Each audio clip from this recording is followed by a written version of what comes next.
That's what I gotta give y'all. Y'all discovered the land. Y'all, what is it? Black Moors? English from the Dutch is me. Black noble Jew Ali. Came in trees, we like the Genevieve. What? Cause I'm a motherfucking mogul, nigga. I get it myself, my crew mobile, nigga. Noble Jew Ali, we eat at noble, nigga. Hold on, let's make some noise for that. Goddamn it, let's make Remember Moors? The Moors, if you know your mathematics, the Moors conquered the land before everybody. Black men struck oil. They struck. Like he's one of those great heroes in this struggle. Man never asked anything for himself. I would say that Jake Simmons was an interpreter of history. He did mount himself as one of the richest Negroes in America, a millionaire. Jake wanted the black race to become uplifted. Every time I tried to do anything politically, I wanted him on my side. Yes, sir. Jake Simmons, America's first black oil millionaire, was born in 1902 in that part of the United States which was later to be called Oklahoma, then known as Indian Territory, then known as Indian Territory, then known as Indian Territory. Indian law had adopted blacks as equal members of the tribe, and Simmons' great-grandfather had been a chief of the Creek Indian tribe. Indian law had adopted blacks as equal members of the tribe, and Simmons' great-grandfather had been a chief of the Creek Indian tribe. Indian law had adopted blacks as equal members of the tribe, and Simmons' great-grandfather had been a chief of the Creek Indian tribe. So the Creek Indian and black people in this particular area were more or less their lives were intertwined. So the Creek Indian and black people in this particular area were more or less their lives were intertwined. So the Creek Indian and black people in this particular area were more or less their lives were intertwined. I would say he was just as concerned about women and Indians and anybody else that he thought was not being given the opportunity. Jake was the president of the NAACP. I was the advisor of the NAACP Youth Council in Oklahoma City. The NAACP in those days was on the cutting edge. Many people refer to being a member of the NAACP as the same as being communist.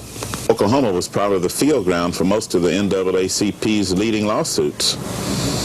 There was a case in Wagner County that struck down the grandfather clause. And as a child, I remember very vividly going and raising nickels, dimes, quarters, and dollars to finance the, tagging along with my dad, to finance the court cases. One time we had a meeting, a state meeting over here, and it was really an exciting meeting because we were dreaming of going downtown, really eating at the Skirvin Hotel, which was the walled-off Astoria Hotel of Oklahoma City. We walked into the Skirvin Hotel, and a big old white man pushed him. And at that moment, Jake Simmons proved to us beyond the shadow of a doubt that he was not a nonviolent man. I have never seen anybody as angry as Jake was, and although he was very devoted to the cause, he called that man everything that he could think of. I intervened, called Jake aside, and told him that he had flunked his test in citology. He handed me $25 to help feed the kids that day, and I was happy to see him leave the Skirvin Hotel. Long before many of the public accommodations were integrated, my dad would stop and eat at them. I mean, he was just fearless. He got telephone calls, usually on a regular basis, that they'd blow up our home. And looking back on it in retrospect, it's a miracle he wasn't killed, either here in Oklahoma or in East Texas, which was a jungle. But there were always, again, some white people there who felt that his cause was right and that he was a businessman and that a very successful one and a very honest one. The fact that he competed with the white man in a time when he didn't have much rights and was successful, and which really interested me. And the longer I worked with him, I could understand why. Indian law had adopted blacks as equal members of the tribe, and Simmons' great-grandfather had been a chief of the Creek Indian tribe. He was successful because he was a fine person, a person you could trust, and very knowledgeable. He had a drilling company, he had a royalty company, he had an oil company, and he did work for other people and had some ranching interest. And, you know, he just is a good business person. During the Depression years, Jake Simmons made his fortune buying oil leases in one of the most racist parts of the country, East Texas. East Texas was a place that essentially black people had no rights. And East Texas was close to Louisiana. And the black population there was cotton country, and so a high concentration of black people. And the Klan was very active in that area, and a black person could be killed there essentially, and there'd be nothing done about it. He had a lot of enemies too, you know, because he wouldn't compromise on racial grounds. I mean, just absolutely wouldn't compromise on it. My father was a man who was driven by a mission, and therefore when you have something to do, you don't think about death. Blacks here were part of the West. We had guns, knew how to use them, wouldn't tolerate any nonsense from anybody that wanted to take advantage of us. Black businessmen from the South were aggressive and wanted to be employed by themselves, and the only way you could have freedom or a touch of independence from a racially unjust system was to be your own master. By the 1950s, Jake Simmons became a key player in the global expansion of the oil industry. He was awarded the Grand Medal by the government of Ghana for his help in developing their oil resources. Indian law had adopted blacks as equal members of the tribe, and Simmons' great-grandfather had been a chief of the Creek Indian tribe. To attain the level of knowledge that was required to enable me to do my job of finding oil onshore or offshore Ghana at the time. I mean, this was the man who was going to give the finale to all the knowledge that I was then trying to obtain. He was a businessman, and he believed very strongly in making money. That you had to be financially independent, and he was a complete 100% capitalist and made no apologies for it. He believed in hard work. He believed in all of the things that made this country great. I would say a lot of leaders, United States senators, members of Congress, governors, and lieutenant governors, and legislative leaders many times went to him for advice, political advice, as well as just good judgment. He was good enough to make a breakthrough for his race. He did it so well and so efficiently that he earned the respect of every man. And when you earn the respect of a man, you can sit down and talk to him and you don't recognize his color or creed or religion or anything else. And it was a breakthrough. He really made an impact on the industry that was important.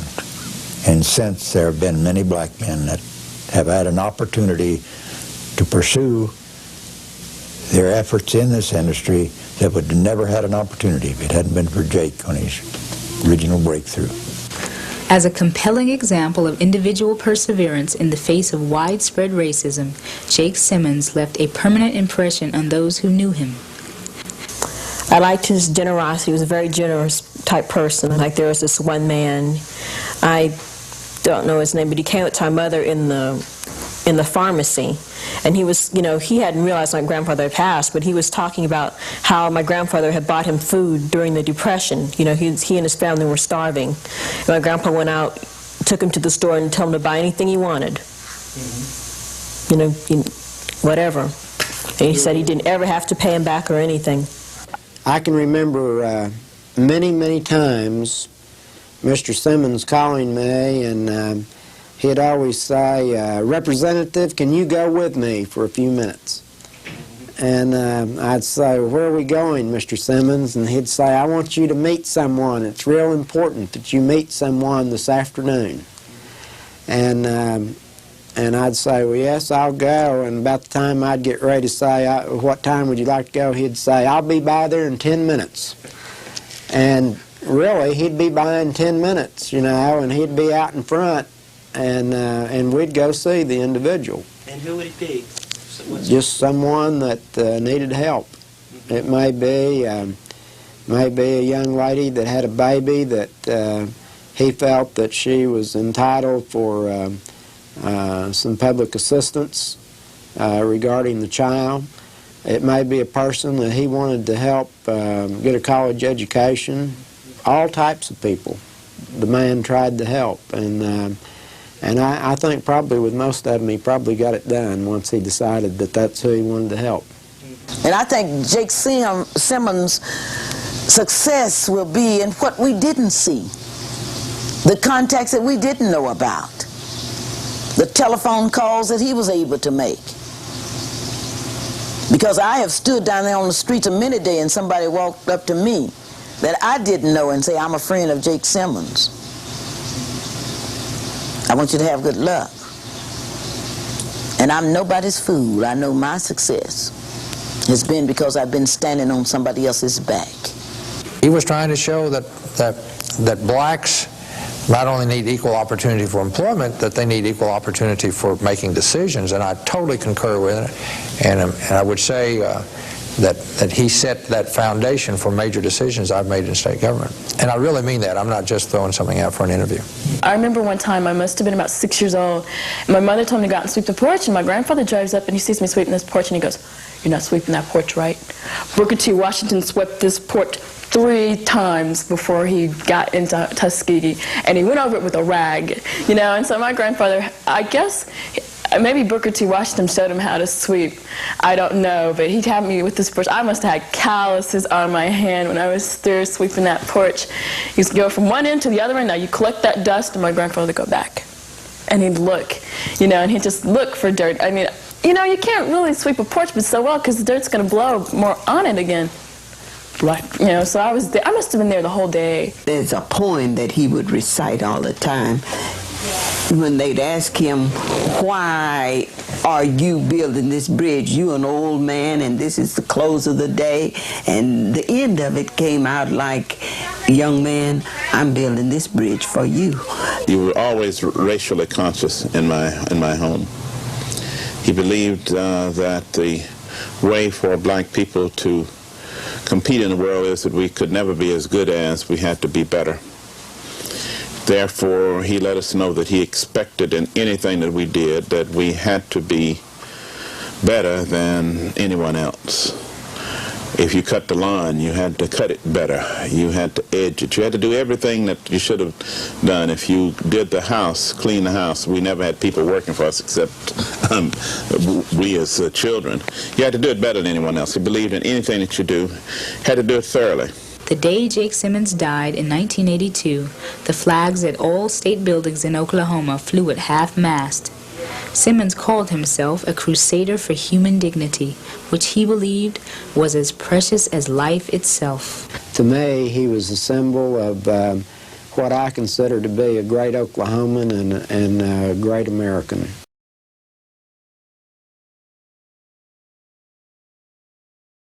Indian law had adopted blacks as equal members of the tribe, and Simmons' great-grandfather had been a chief of the Creek Indian tribe.